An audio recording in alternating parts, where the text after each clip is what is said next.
He came to serve a queen, but destiny wanted him to rule beside her. When Commander Auric Vale received the order, he thought it was a punishment. The Galactic Council had assigned him to the world of Elindra, a distant planet ruled by an alien queen known only as Seraphine the Eternal. The reports said she was ancient, older, than recorded human history, and her empire stretched across 4 star systems. Auric's ship descended through the emerald clouds, the sky glowing like liquid glass. The palace awaited him, a structure of translucent stone that seemed to hum with a heartbeat of its own. He'd been sent as an envoy, a servant to assist the queen in restoring diplomatic relations with humanity. He didn't expect to meet someone who looked human.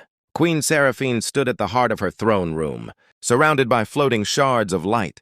Her silver hair fell like moonlight. Her eyes shimmered with galaxies, and her presence was both divine and devastating. "You are the one they sent," she said, her voice like a melody sung underwater.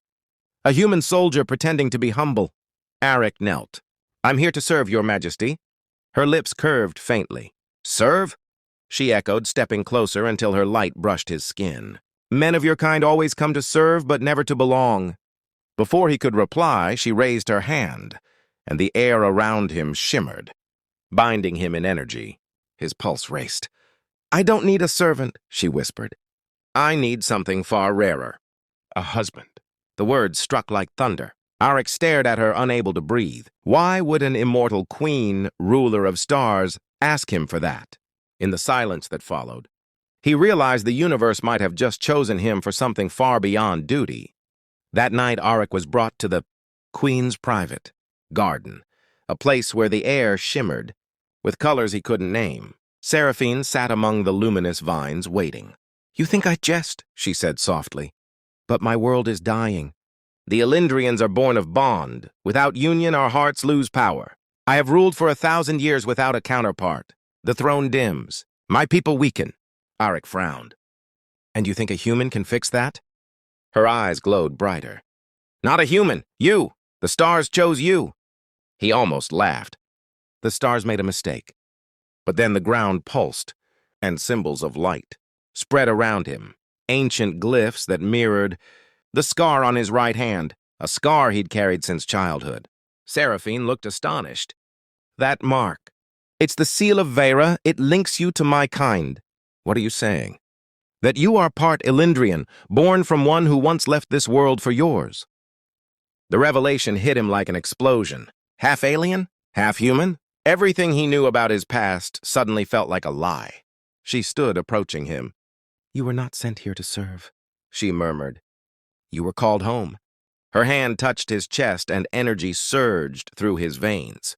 He saw flashes, visions of Elindrian warriors, great cities of light, and a queen standing alone against darkness. When the vision faded, Seraphine's expression was softer. "If you bond with me, our worlds may both survive." Auric stared into her eyes, torn between fear and awe. "I came here a soldier," he whispered, "not a savior." "Perhaps," she replied, her voice trembling slightly. "But every savior begins as someone unwilling." As the moons rose over Elindra, Auric realized he had just stepped into a destiny written long before his birth. The next day, the palace buzzed with whispers. The queen had chosen the human. The Elindrians didn't understand. Some were furious, others fearful. Auric was brought to the Temple of the Stars, where the bonding ritual would take place. A circle of luminous water surrounded them. Seraphine's voice was calm, but her eyes betrayed nervousness. "This is not a mere ceremony," she said. "It is a merging of souls. You can still refuse." Auric looked around at the grandeur, the alien beauty, and the silent onlookers. "What happens if I refuse?" "Then Elindra falls, and I fade with it." He inhaled deeply. His human instincts screamed to run, but something deeper, ancient, whispered to stay. "Let's do it," he said quietly. Seraphine extended her hand. As their palms met, the glyphs on his skin ignited. A torrent of light burst between them. He felt her thoughts, her loneliness, her centuries of rule, the burden of immortality. In return, she felt his pain, his wars, his losses, his fragile humanity. It wasn't love yet. It was recognition. The chamber shook. The light fused, and when it faded, Seraphine fell against him. Her crown dimmed and her breathing slowed, but her eyes shone with life. "You're connected now," she whispered. "Body, mind, and soul."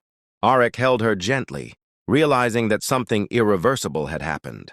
But outside, not everyone celebrated. The royal guards exchanged grim looks, and in the distance, a dark pulse rippled across the sky, a shadow from beyond Elindra.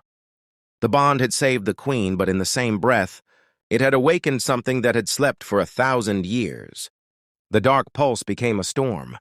Across Elindra, the stars dimmed, and whispers of the Void Legion spread, a forgotten enemy that once devoured worlds. Seraphine stood with Arik at the edge of the palace balcony.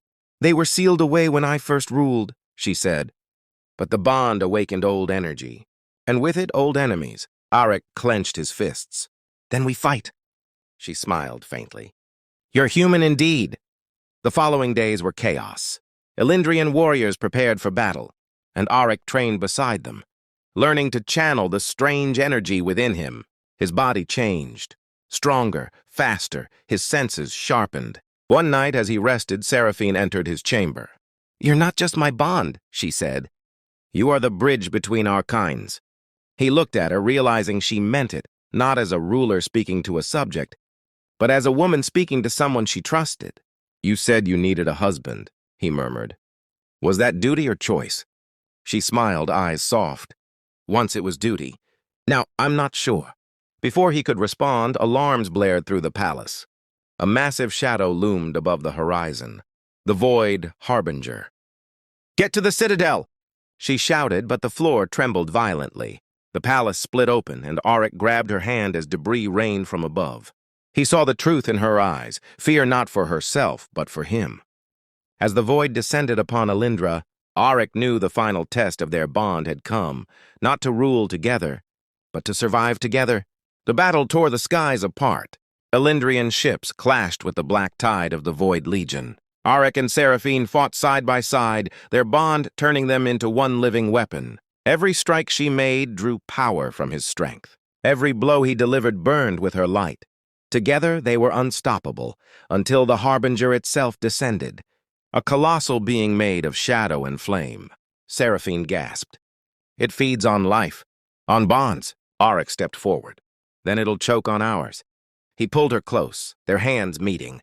The seal of Vera flared again, brighter than ever before. Light erupted, spreading through the battlefield like dawn itself. The Harbinger screamed and dissolved into stardust. The Void fled. The war ended as suddenly as it began.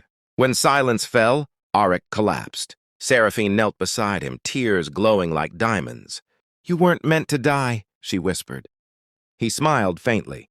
"Didn't you say you needed a husband, not a servant? Guess I finally qualified." Her laughter broke through her tears. She kissed his forehead, and the light of their bond pulsed once more, reviving him in a burst of warmth. As he opened his eyes, she whispered, "Welcome home, Arik of Elindra." He stood beside her, looking at the horizon. The world was safe, the stars reborn, and though neither knew what tomorrow held, they knew one thing for certain: he hadn't come to serve. He'd come to belong. Across the galaxy, legends would speak of the human who came as a servant and left as the husband of a queen, and the bridge that united two worlds forever.